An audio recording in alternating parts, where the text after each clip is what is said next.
Bazen insan neden yorulduğunu bile bilmez. Uykusunu alır ama dinlenemez. Yolunu kaybetmez ama bir türlü varamaz. İçinde bir sıkıntı dolaşır, adı yoktur, şekli yoktur.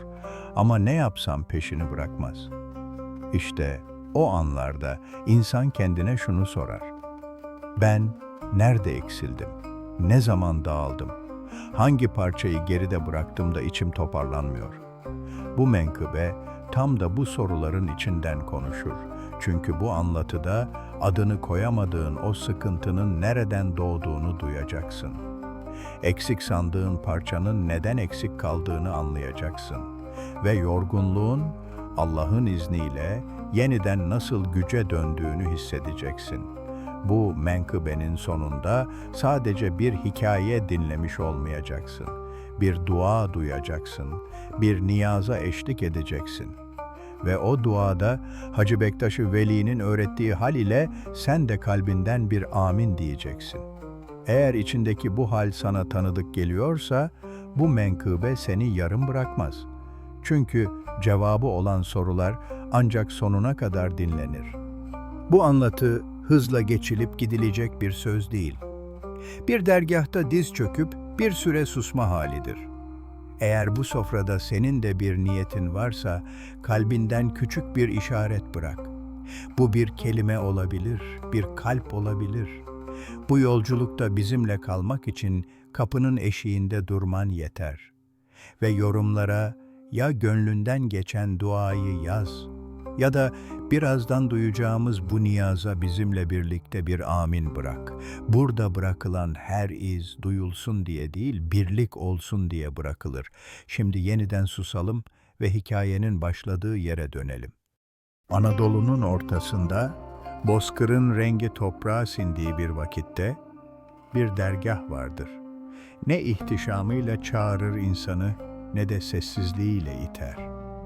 Gelen kendiliğinden gelir. Kalan acele etmez. Avluda taşlar serindir. Bu serinlik soğuk değildir. İnsanın içindeki harareti alır. Bir köşede yoldan gelenler oturur. Üzerlerinde yol tozu, gözlerinde arayış vardır. Kimi susar, kimi başını öne eğer. Kimse çok konuşmaz. Çünkü burada söz önce kalpte tartılır. Dergahın içinden ağır adımlarla geçen bir eren vardır. Bakışı sert değildir. Ama insan o bakışta kendi dağınıklığını toparlamak ister. Bu kişi adı çağrıldığında değil, sessizlik olduğunda anlaşılan bir gönül sahibidir. Hacı Bektaş-ı Veli. Burada keramet anlatılmaz, yaşanır. Sözle değil, hal ile anlaşılır. İşte bu menkıbe bu dergahta başlar. Bu bekleyişin içinden doğar. O gün avluda bekleyenler vardır. Yol yorgunu olanlar, içinde derdi olanlar, ne isteyeceğini bilmeyenler. Aralarından biri diğerlerinden farklı değildir. Ne sesi yüksektir, ne de hali dikkat çeker. Ama içi karma karışıktır. Uzun zamandır taşıdığı bir yük vardır ve bu yük ilk defa burada kendini hissettirir. Tam kalkıp gitmeyi düşünürken olduğu yerde durur. Bir bakış, bir sessizlik, bir anlık duraklama. O an hiç kimse bir şey söylemez.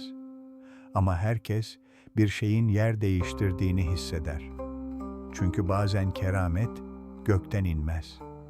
Bir sözle patlamaz. Keramet bazen insanın gitmek üzereyken kalmasıdır. Ve o andan sonra dergahtaki sessizlik artık aynı sessizlik değildir. O gün dergahta bekleyenler arasında bir adam vardır. Ne ilk gelen odur, ne de en çok konuşan. Ama içi oraya gelenlerin çoğundan daha ağırdır. Uzun zamandır uykusu bölünmektedir. Ne işinde bereket vardır, ne kalbinde sükûn. Bir işe başlar, yarım kalır. Bir dua eder, sözü içinden kopmaz. En çok da şunu düşünür: ben nerede yanlış yaptım? Bu soruyu kimseye soramaz. Çünkü cevabı yoktur. Dergahta otururken elleri dizlerinin üzerinde titrer, kalkıp gitmeyi düşünür. Belki de burası bana göre değil der içinden. Tam o sırada huzursuzluğu gizleyemez hale gelir. Sessizliğin içinden bir cümle dökülür. Ben neyi kaybettim? Bu cümle yüksek sesle söylenmez. Ama dergahın sessizliği ilk kez yer değiştirir. Çünkü bazen sorun dile gelmez. Ama hissedildiği anda kapı aralanır. Adam taşların serinliğine bakarken eli yine cebine gider. Küçük bir kese, eskimiş. Ağzı defalarca açılıp kapanmış. Parmakları bağı çözerken aklına bir ses düşer. Karısının sesi. Bir akşam sofra neredeyse boşken çok şey söylemeden sadece şunu demiştir. Rızık azalır ama niyet eksilirse ev daralır. O gün bu sözü anlamamıştır.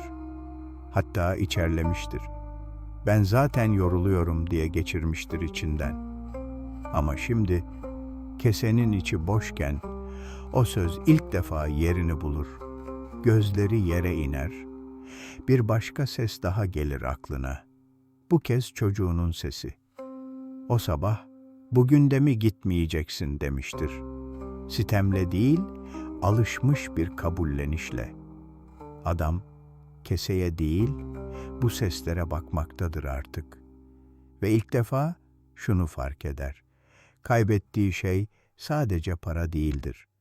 Bir süredir kendine güvenerek dua etmeyi de bırakmıştır.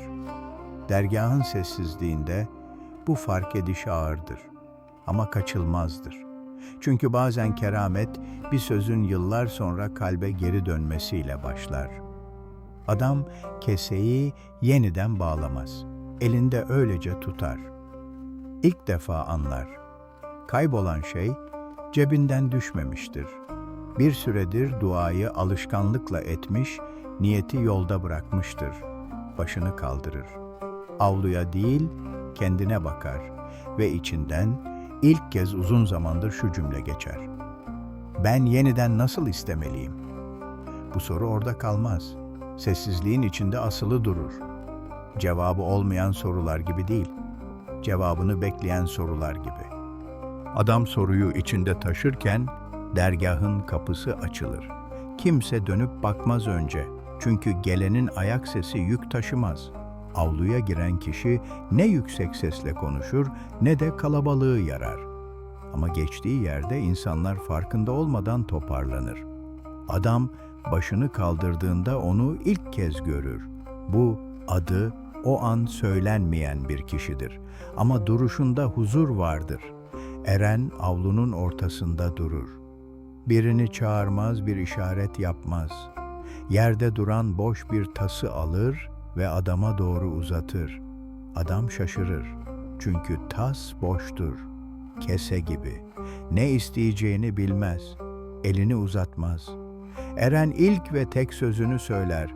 Boş olan geri çevrilmez. Sonra tası yere bırakır ve yürür. Adam kesenin bağını çözer. Tası eline alır. O an dergahta hiçbir şey olmaz. Ama adamın içinden ilk defa korkusuz bir istek yükselir.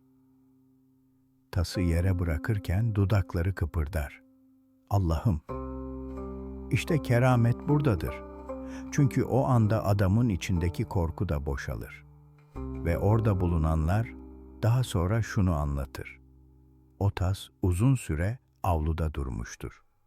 Ama kim onu eline aldıysa kendi eksiğini görmüştür. Adam tası yere bıraktıktan sonra yerinde kalır. Gitmez, kaçmaz, bekler. Eren birkaç adım sonra durur ve bu kez adama döner. Bakışı sert değildir ama kaçacak yerde bırakmaz. "Ne arıyorsun?" der. Adam irkilir. Çünkü bu soru ilk defa birine sorulmuştur. Bir an susar. Sonra yıllardır içinde biriken söz tek nefeste dökülür. Dua ediyorum ama içim boş. İstiyorum ama utanıyorum. Rızık istiyorum ama elim titriyor. Eren adamın yüzüne bakmaz, tasa bakar. Boş olan tas der, doldurulmak için değil tutulmak içindir. Adam anlamaz, başını eğer. Eren devam eder.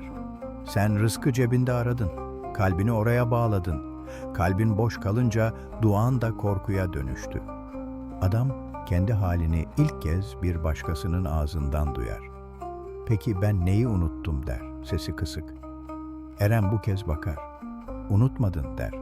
Yoruldun ve yorgun insan istemeyi yanlış yerden öğrenir. Sonra tası işaret eder. Bu tas dolarsa eline yük olur. Ama boşken niyeti taşır. Adamın yüzü değişir. Bir şey yerine oturur. İlk defa anlar ki onu yoran fakirlik değildir.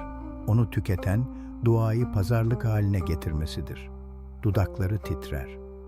Ben nasıl istemeliyim der. Eren son sözünü söyler. Olduğu gibi, eksikliğiyle, korkusuyla. Çünkü Allah'a boş gelen geri çevrilmez. Adam başını yere koyar.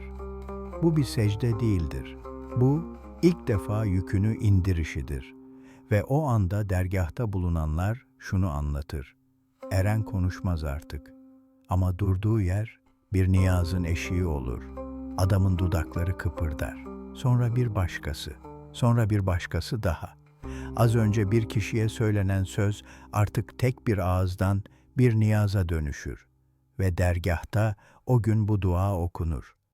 Allah'ım, kalbimizde adını koyamadığımız yükler varsa, onları bize yük olmaktan çıkar. İsteyemediğimiz için sustuğumuz ne varsa, bize utanmadan niyaz etmeyi öğret.